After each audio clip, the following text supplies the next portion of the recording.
Having me, and as I look around this room at each table, if I started going around the room and naming names of the people that have influenced me and influenced Kingsport, have influenced the Move to Kingsport program, we'd be here all day just recognizing people. So you know who you are. Thank you very much for inspiring me. I would be remiss if I didn't mention Ken Marsh, because he was the first person to bring this topic up. And I just fell in love with the topic and have been really excited about working on it ever since. So I've given you some version of this presentation a couple of times in the past. So I wanted to kind of do something a little different. I wanted to talk a little bit about why we need to grow in the first place. And this is really something we talked about back in 1999 at the Economic Summit, but we really focused more on just right around the Kingsport area. But you've heard the term Appalachian Highlands. Now, I was slow to get on board with that name because I didn't really understand it. I wish I had had this map when we very first started talking about this, because I would have understood it much more.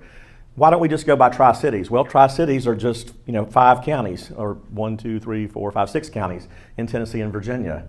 It doesn't include Greene County. It doesn't include the counties in Kentucky and North Carolina. So really, that boundary that you see is a term for Appalachian Highlands. What else would you call an area that was Kentucky, Virginia, Tennessee, Carolina? How else would you describe it? Appalachian Highlands fits very well. But within the Appalachian Highlands, we are challenged with shrinking growth, as is a lot of rural America. If we have shrinking growth, I used to jokingly say this, but now I'm actually backing it up with data. The worst thing that ever happened to us was a shrinking population in Southwest Virginia. So if there's fewer people in Southwest Virginia to come here to work, to buy things, to be a consumer, then our economy is shrinking. So we have to figure out a way around that. So when you look at the total area, on the Tennessee side, we had a 2.1% growth.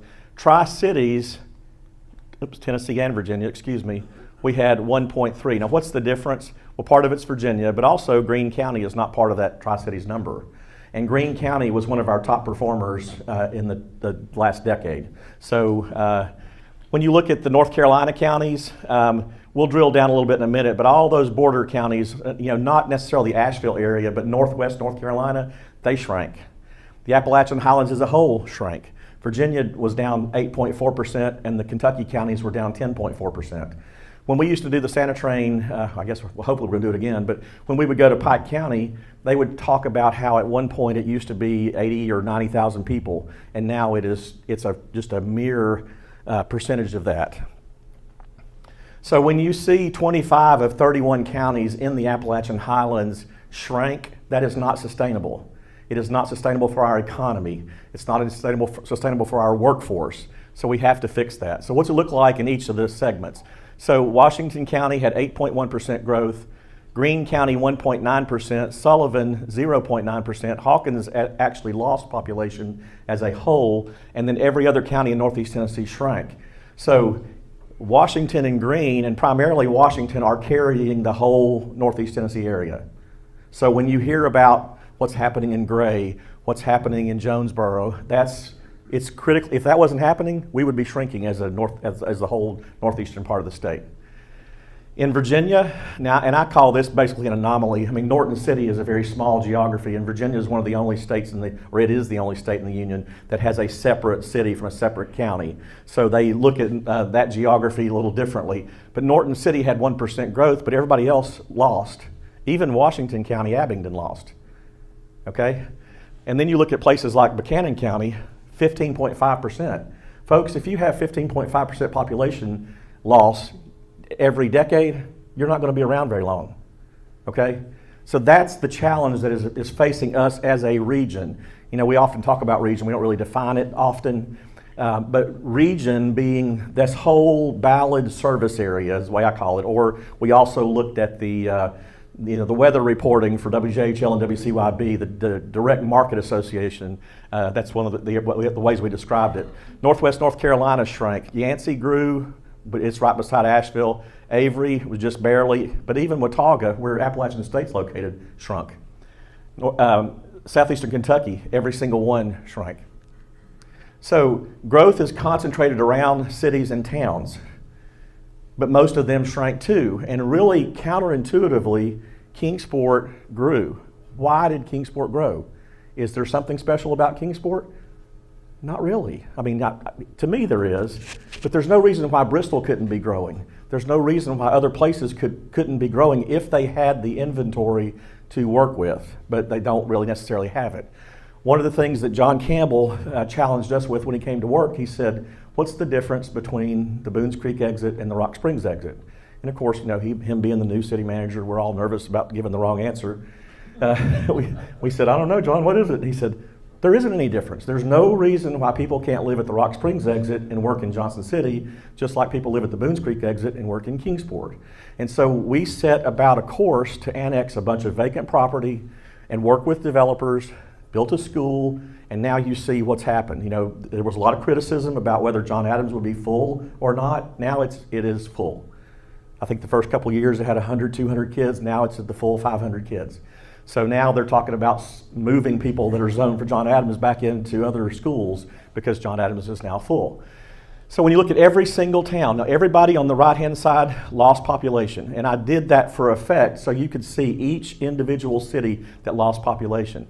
Boone, North Carolina went up 16.6% as a city. Not surprisingly, that's where Appalachian State is. It dominates the population.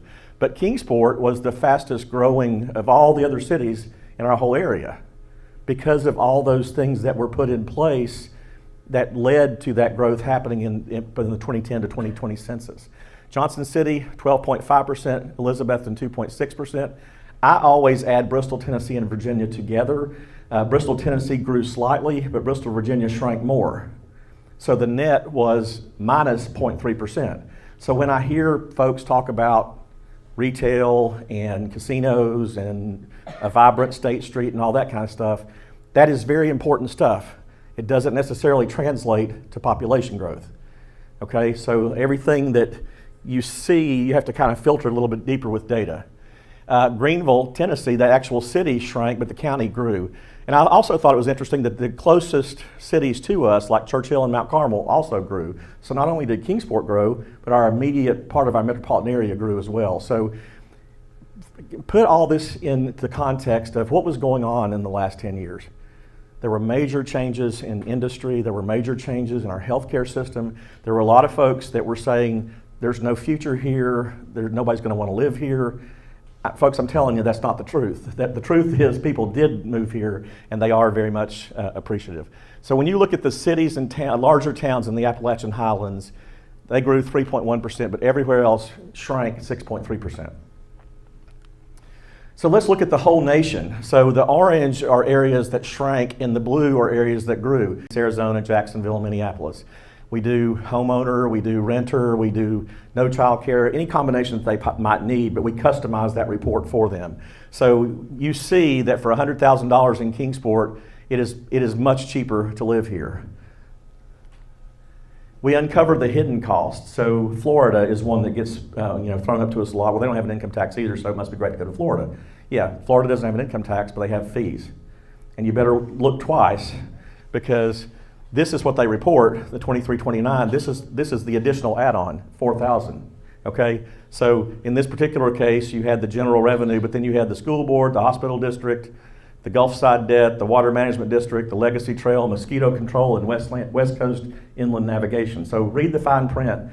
When you get in a huff and think I'm going to leave here and go to Florida and save money, understand that everything is not the way it seems.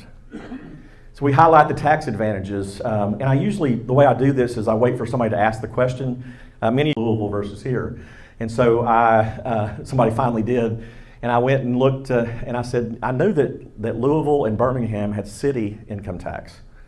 Yes, city income tax on top of state income tax on top of federal income tax. But I didn't realize that 210 jurisdictions in Kentucky have city income tax. I remember having one of our downtown directors used to be from Kentucky, and she would get real frustrated because the state of Tennessee didn't offer a lot of perks and incentives for downtown businesses.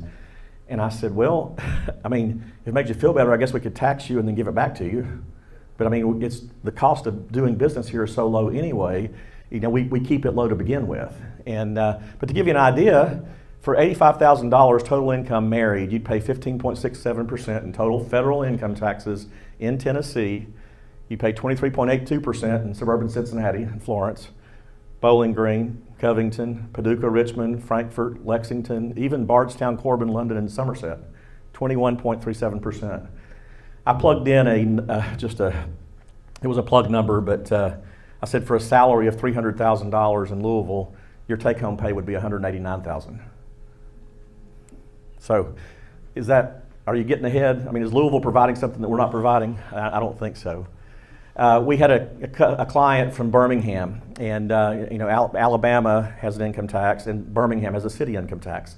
So I ran the numbers, and I was shocked that Birmingham came out less than us as a cost of living, the Birmingham city. So when that happens, I dig a little deeper and say, okay, well, but if you live in the city of Birmingham and you're going to go public schools, you got to recognize their public school rating is a C-, and you have to recognize that their city rating is a B-. So then let's look at some of the suburbs around Birmingham and see how that goes. So if you really were interested in schools and you moved to one of these suburbs, it's a very different picture. And you begin to see the difference. It could be 193,000 in Mountain Brook is equivalent to 100,000 in Kingsport. So you have to be aware of that. And then if you chose to stay in Birmingham City and you wanted to have comparable schools to Kingsport, privateschoolreview.com says you'd have to pay $8,800 a year for comparable schools. So then it's not the same anymore. I mean, suddenly then Kingsport is more affordable if you take that into consideration. So we're just constantly looking at angles to best tell that story. We also spotlight trends. One of the big conversations lately with United Way has been the racial equity conversation. And so I recently presented to them, and I found this pretty interesting. If you're not familiar with the census, it changed a few years ago to where when you answer what race you are, it is choose all that apply. So, and it's self-reporting.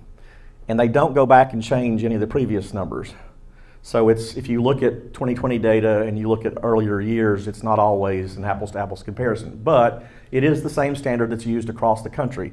So in our case, the white alone population went from 44,300 to 48,700, which was actually, from 48,700 to 44, which is a decline.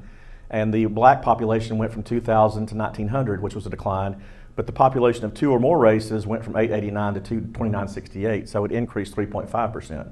So our population went up 15%, our multiracial population went up 3.5%, our individual white and black population percentages went down. So we, as a country, we are becoming more blended, and that is no different than here in Kingsport. So just a quick highlight for the Move to Kingsport program. When I started doing this a couple years ago, they pretty much said, hey, do whatever you think, and kind of gave me free rein to run with it. And so I really started working with the Facebook page. And one of the reasons I worked with the Facebook page is because it was so affordable to advertise on Facebook.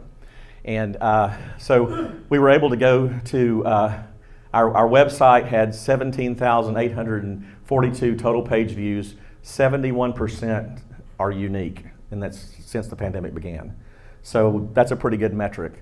667 requests for a relocation guide. So divide that by the number of months from March 2020 till now, and I think it's like 30-something a month that we send out.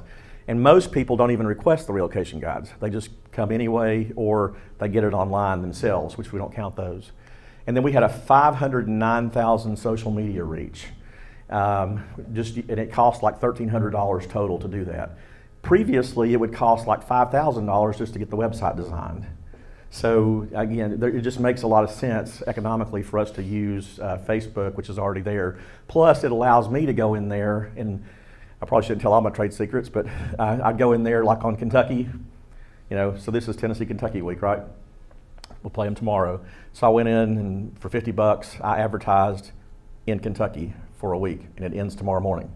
So I've had 3,300 people all across Kentucky that have seen that there are 210 city income taxes in Kentucky and how much cheaper it is to live in Tennessee. And so it's funny because it's like you drop a bomb in Kentucky and walk away and watch them all argue with each other, So it's fun. I'm having fun with it.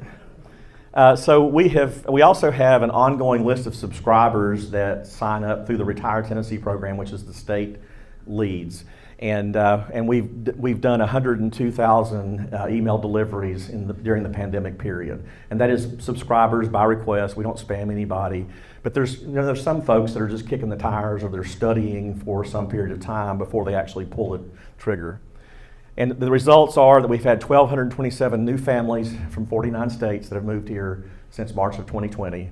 And that represents a total value of almost $250 million in real estate value that has been transferred. So, I mean, we've started to really see the effect. And that's only the folks that moved from greater than 35 miles away. It doesn't count people that moved from Gray to Kingsport or Johnson City to Kingsport or whatever. It's just if you were beyond 35 miles. So really in Tennessee, that's about Baileyton, Greenville, when you do a kind of a radius. So it's anything, generally Morristown further west. And then again, we had great results in the census.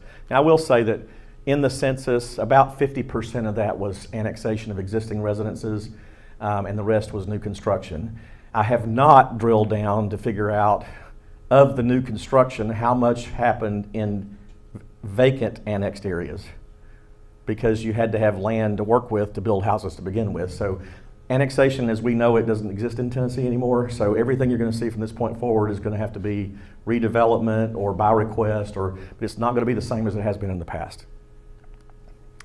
Again, this is a map illustrating the distribution, and we never really had much traction in the West, but we do now. And I've used this example, and if you've heard it, I apologize, but my new neighbors are from the Seattle metro area, and they had identified Tennessee as where they wanted to live.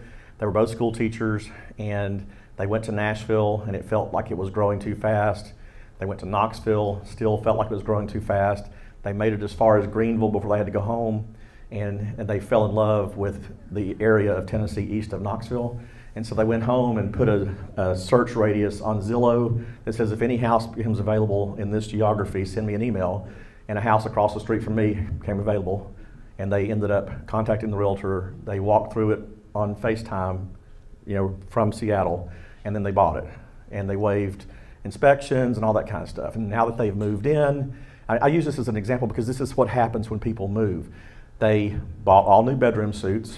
I was the guy that went across the street to meet while they were still in Washington, because they took about 3 months to get here. I was the guy that went over and met them while they delivered the furniture and stocked the house. And they scraped the yard with Haney's landscaping and completely resodded it. They replaced all the foundation landscaping. They did hardscaping in the back. They did an outdoor fire pit. I mean, they've reinvested in the property. And so now I'm thinking I'm gonna have to move out of the neighborhood because they've set the bar too high. But so if you have not been in the Kingsport housing market, just like me, I have not been in the housing market. I wouldn't know this unless I just did this every day. But it's really interesting, and you probably see a lot on the national news, but this is a very specific example of Kingsport. So these are all homes that sold in the last 14 days from November 1st. And so it's sorted from high to low. So we have one in Preston Forest that sold for $700,000, that previously sold for $435,000 6 years ago. That's a 61% increase, okay? Go all the way down. It's not just one part of town. So let's look at Westview or Carter's Valley. Also went up 132%, 208%. And some of these are like, less than a year in between sales. So some of those are what we categorize as flips. So a private investor goes in and they fix the property with the intent to sell. So when you look at the median just for the last 14 days, and this has been pretty consistent over any time period I've looked at, the median house price in Kingsport was $259. The price before the last time it sold was $126. The sales between years is 6.2%, and the increase is 101%. The increase per year is 15.2%. So some of the numbers that you've seen, I know Colette says she won't sell your house if she knows you and she wants you to stay in Kingsport. She won't sell your house unless you have already found another house, because you won't find another house. That's the problem. I also use this to reinforce that people don't put their single most important, investment, besides their stocks and bonds and that sort of thing, their single most important investment in a place they don't see a future. So Kingsport clearly has a future that is worth investing in. I found this website, the IRS. When you file your income taxes and you report your address, they track your address changes. And so from a 2013 to 2018 time period, which was the most recently available data, Sullivan County was the top county in Northeast Tennessee and Southwest Virginia in terms of transferred wealth. from outside the region. And so then the second was Johnson County, third was Greene County, fourth was Washington County, fifth Hawkins, sixth Carter, seventh Unicoi County. And then all of these, and this is not by design, this is just the way the numbers shook out, but all the red bars are Tennessee, all the blue are Virginia. So while Sullivan County went up dramatically, Tazewell went down, Wise went down, Buchanan went down, Bristol City went down. So my point is Tennessee is very desirable right now at a national level. And I've heard that over and over and over again. And so we are capitalizing on that. So there's never been a better time to live in Kingsport. Top 10, affordable, low cost of living, high quality of life, accessible. You're an easy drive or a flight for leisure travel from Tri-Cities Airport. Flexible, you can work from home, work anywhere. Hospitable, never underestimate the power of a smile or an offer to help. I hear that all the time. Just people make eye contact and they're not about to ask you for money or they're not about to take advantage of you. They genuinely want to know how you're doing. And it takes people aback, but it's something that's so special and we got to make sure that we don't let that go. I met a lady from New Jersey. It was back right after the pandemic started, and she had bought a business here, and she goes, well, I bought a business, but I haven't really been there. And she said, so what can I expect when I get there? I said, the stores are open, the restaurants are open. I said, follow the protocols, just be sensitive to other people. But we're moving on with business. We're not locked down. And she said, oh, I appreciate that. I was about to lose my livelihood here in New Jersey. And I said, but we do have one cardinal rule. And she said, what's that? And I said, if somebody's at the red light in front of you and they don't go right when the light turns green, you do not blow your horn. She said, really? I said, absolutely. So our mission is we got to make sure that these folks know if they're going to come here, they're going to have to follow our culture, right? So clickable. You can buy almost anything and have it delivered to your door now. I mean, we live in unprecedented times. In some places, you can do that same day. Flippable, we have great housing stock with good bones and clean lines. Walkable, our town plan's paying off. Sustainable, our companies have a culture of ethical and environmental and global awareness, which is very important right now to the upcoming workforce. Shareable, which is another thing that's really important to young people, a place for collecting and sharing experiences, not just stuff. They want to be out on a trail, they want to be at a waterfall, they want to be taking pictures and posting on social media. Look at me, look how much fun I'm having. Poor you, you're stuck in traffic and somewhere else. And then livable, we're not too big, we're not too small, we're literally just the right size. And I'm constantly trying to remind people, how big is big enough? We met some folks from Wilmington, North Carolina, just yesterday we were talking. And I said, how's it going in Wilmington? And they said, well, we have one development that's 5,300 acres that's under construction. That's at least 1.5 times bigger than Bays Mountain Park. And that's one subdivision. I said, well, how's the traffic? Oh, it's horrible. It's getting worse every day. There's only one way in and one way out. And our water and sewer infrastructure is overloaded. And, and all the reasons I moved to Wilmington, are kind of starting, it's not kind of like it used to be. And so that's always led me to, how much growth is enough. And so we're not anywhere close to being that outgrowing our capacity, but we're growing enough to be still desirable. And then finally, what can you do to help? I get this question a lot, and now that I'm not city manager anymore, I'm a lot more candid with my responses. But count your blessings. I mean, we are truly fortunate to live here, but people that already live here don't seem to understand that. I mean, it's almost like there ought to be a requirement. You must go live somewhere else for 4 years and then come back and talk to us about how much you like Kingsport. Okay? Number 2, speak positively, both verbally and on social media. Word of mouth is the most powerful form of advertisement. When I post something on movetokingsport.com that's intended for an external audience and somebody locally makes some kind of snide remark, it just flies all over me. Because people are going to read that and go, wait a minute, y'all can't even get your own act together. Number 3, don't perpetuate rumors, especially if you've never lived anywhere else. This is an actual post I got the other day. Said, well, I don't pay the bills in my house, but I heard Kingsport has high fees. Well, if you don't pay the bills in your house, keep your mouth shut. You don't know, okay? Number 4, write positive Google reviews for local businesses. This was one, their prices are too high. Newsflash, everybody's prices are too high right now. It's the most inflation we've seen in forever. Don't pick on small businesses. It doesn't help anybody. Number 5, be kind to newcomers. Greet them, invite them, and include them. Once they get here, if they don't start to make social connections, they start to feel isolated, and they may end up going back somewhere else if they don't feel like they have friends here. Number 6, advocate for new housing initiatives and quality of life investments like schools and parks. While I was out of town and the announcement for Brickyard Park was made, that's a huge opportunity for our community. It's a risky proposition. Anything like that involves incentives or doing something a little different is hard for a community to do. But every other one we've done has paid off. How many times for 5 years did I have to hear, Town Park Lofts is going to be a Section 8. Town Park Lofts is going to be a boondoggle. Nobody's going to pay that apartment rent. There is a wait list to pay that rent at Town Park Lofts. Every apartment in Kingsport, if they build Town Park Lofts, Brandy Mill's going to be empty. Cross Creek's going to be empty.